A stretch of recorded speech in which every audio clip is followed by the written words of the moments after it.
Time to take a look at the injury report. A lot of injuries around, some really interesting injuries to dive into this week with Dr. Kevin McHale from Cape Regional. And he's going to take a look at some of the injuries this week with us here on the Sports Batch. It's brought to you by Cape Regional Health Systems and Dr. Kevin McHale. Cape Regional Health Systems and Penn Orthopedics, the best of both worlds for a healthier life. For an appointment, call 609-463-CAPE or visit caperegional.com/orthopedics. Doc, welcome back. How are you? I'm good. Happy to be here as always.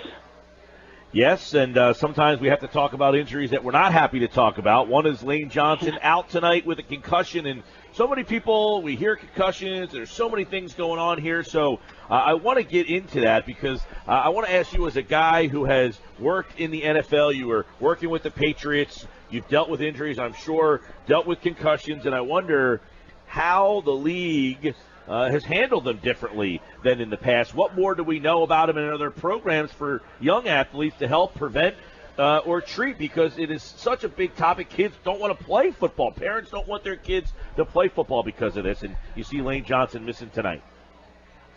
Yeah, it's become a huge, huge issue, and it's something that the NFL is fully aware of. And they're making a lot of changes to help, mainly to recognize these concussions early and making sure that when players are getting back on the field, they're doing it safely. One of the things that they're doing now is they have athletic trainers that are certified in detecting concussions that are actually just sitting in the booth. Their entire job is just to review the film during the game so they can identify people that might have had a head impact, a little slow to get up. Because you got to remember, even though there's a huge team of medical physicians and assistants and trainers on the sidelines, there's 22 guys on the field. So some of these things can go unnoticed. And if a player doesn't come off the field to say they have symptoms, these spotters can help identify them.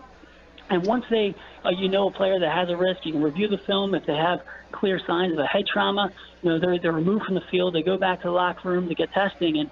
And now, not too long ago, players might get back on the field if they show the symptoms resolved. But we know they have to sit that day and kind of go through a very structured rehab protocol to get them back on the field that Lane, I'm sure, is doing right now. It starts off with some rest and then a gradual aerobic exercise and strengthening, and all this they have to progress through while they have no symptoms. And it's really important that these guys have we actually have an unaffiliated neurotrauma consultant that confirms that they're okay to go back to play before they go back. So someone that's completely separate from the organization, so there's no bias there, making sure that these guys are safe getting back out in the field. One thing that we're fortunate to have, go ahead. What I want to ask you is, because so many people would just say, okay, you have a brain injury or a concussion, doctor asks you questions. How do can some of these players just make things up? Like, some of the questions, could you know what I mean? Like, can they just say, no, I'm okay? What are some of the questions that are asked that make the doctor understand that this guy's not all there? Because some guys might, in the past would just lie and say, nope, I feel good. You know what I mean? Right. So not only do we assess specific questions like that, like asking them what types of symptoms they're having, there's actually a specific test that you run through that they do preseason, and you can compare to their preseason scores. It'll be like recall tests where you name a variety of words and then ask them a few minutes later to see if they remember them. They have to balance on one foot, demonstrate all those different specific tests that demonstrate coordination. And if it changes from their preseason values, then that's when we know we're concerned and we might have to hold someone out. One thing that's good here at Cape Regional is they actually have a concussion program where if a young athlete, like a high school football player, gets injured, they can go through this process just like they do in the NFL, gradual progression through a rehab protocol to make sure before they get to practice, they're safe to play. And they do a lot of the same types of testing to ensure that, they're safe when they get back on the field, as opposed to just saying, hey, sit out a week and go play. Really cool. Dr. Kevin McHale, Cape Regional, with us here. And, here's one question. I know we're talking a lot about this concussion thing, but I think it's such a big thing. I had said before, if you have young kids, the probabilities of a concussion at that young of an age happening and having an effect on you later in life. Like, I played football all growing up, from Pee-wee to JV to varsity to high school. If I only did that, which is what I did, and, obviously no college or anything, am I at risk for CTE or any sort of brain trauma in my adult life if because a lot of parents don't want their kids playing. And look, let's be honest, not a lot of kids are playing after high school anyway. So are they at risk if they're just playing growing up? So in general, I mean, there were some studies that came out, which is why people got so concerned. They said if you started playing before the age of 12, you went on to play in the NFL, you're at a higher risk. But there's a lot of programs in place now to make it a lot safer for our kids. So they have the Heads Up program where coaches and trainers and parents are being educated on what the signs of and symptoms of a concussion are, when to pull someone off the field, to make sure that they're getting back to play at a safe time. A lot of stuff at these lower levels, surprisingly, because they don't have as much as far as the resources of a large medical staff. The problem was that some of these concussions were going unnoticed and kids were playing through them.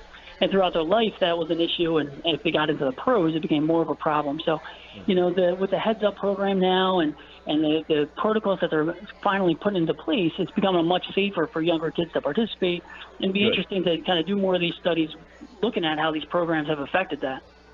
Let's hit on a couple quickies here with Dr. Kevin McHale from Cape Regional. Odell Beckham, we know he's out for the year, suffered a fractured ankle, and you're going to have to help me with this one, a torn systematic ligament.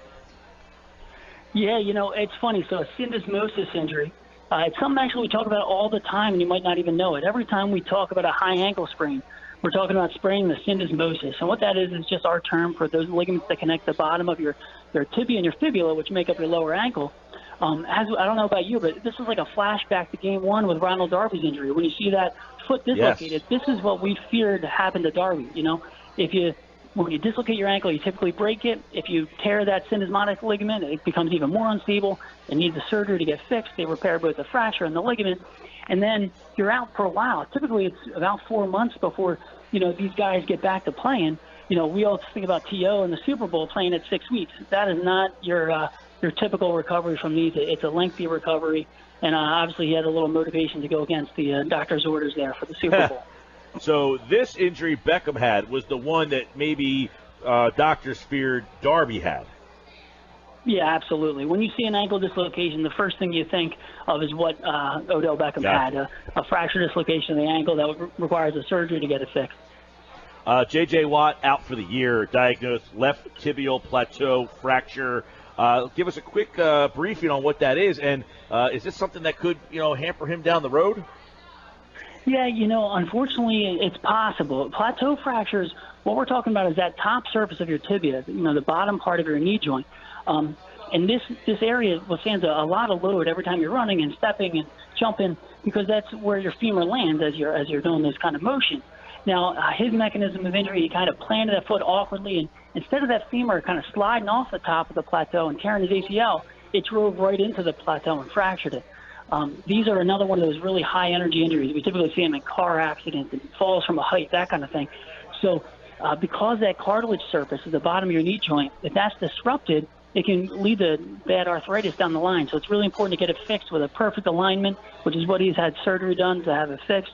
And it takes a while to get back on your feet, probably about 3 months or so before he's really even able to start putting weight on it and start his rehab. But, in the general population, like 50% of people don't even get back to playing sports. J.J. Watt is not the general population. I think he'll be back there, but it's just going to take some time. A lot of injuries. By the way, we talked about Sam Bradford a couple of weeks ago. It looks like he's going to be out again this week. We don't know what's wrong with Wendell Smallwood, but swelling on the knee, that could be a bunch of different possibilities there. But how about this one real quick? Two real quick basketball ones for you, Doc. One, non-displaced fracture in the radial bone for Rashawn Holmes. They're going to say no surgery for him. So what's the time frame for Rashawn? So for him, he's got a couple things going in his favor. It's his non-dominant arm. It's non-displaced. It doesn't need surgery. Clearly, surgery will be a little bit more of a lengthy recovery. Some of the initial reports said they're going to reevaluate in 3 weeks. I would not expect him back in 3 weeks. Fractures in general take about 6 to 8 weeks to heal. Even though his doesn't need surgery, still takes some time. So he'll be immobilized for a period of time. They'll reevaluate him in a few weeks to see how his healing's doing, and then he'll be able to get back to play. The issue is some sports like football and soccer, you put them in a cast to get out to play pretty quickly. In basketball, it's a little different. Obviously you need wrist motion to be playing basketball. So, hopefully he's not too far out as far as seeing him on the court, but a good thing we see Embiid back there playing last night, so hopefully they won't need him too soon. Real quick, Markelle Fultz, I don't know exactly what's wrong with him, but he's wearing that kinesiology tape. What is that for? You see these guys with the tape on their shoulders and stuff. What's that help with? So in general, the kinesiology tape can be applied a whole variety of ways, and each way it's applied, it does a different thing. You can put them on the ankle to give you a little bit more ankle stability. You can put it on certain areas of the knee to unload certain areas of some of the tendons. So when people have what's like a tendonitis, where there's a little bit of an overuse injury of the tendon, sometimes that tape can be applied to take some of the load off there to kind of help withstand some of the load, kind of share the load with the tendon, and give it a little bit of a break. So that's likely what's going on there, but hopefully they're just kind of hold him out to give him a rest so he's ready for the regular season.